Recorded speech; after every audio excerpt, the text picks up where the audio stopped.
ওই ভদ্রমহিলা যে হিন্দু ধর্মের আমার মা বোনেরা যাকে বেশি ভালোবাসেন শিব ঠাকুরকে অপমান করেছে, ওই ভদ্রমহিলার কথা বলছেন। আইএসএফ বলছে ভাঙড়ে খেলা ঘুরিয়ে দেব। বিশেষ করে সংখ্যালঘুদের ভোট নিয়ে বিজেপিতে ঝাঁপ মারবে শাহিনী ঘোষ, এটা বলছি, রেকর্ড করে রেখে দিন।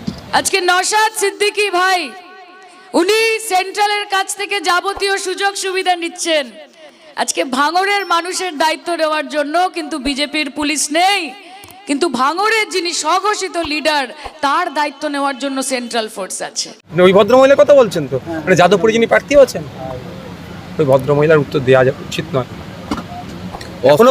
এখনো পর্যন্ত তৃণমূল কংগ্রেস কিন্তু শাহিনী ঘোষ মহাশয় ওই ভদ্রমহিলা যেভাবে ধর্মকে অপমান করেছেন সেই বিষয়ে কিন্তু ক্লারিফিকেশন এখনো দেয়নি।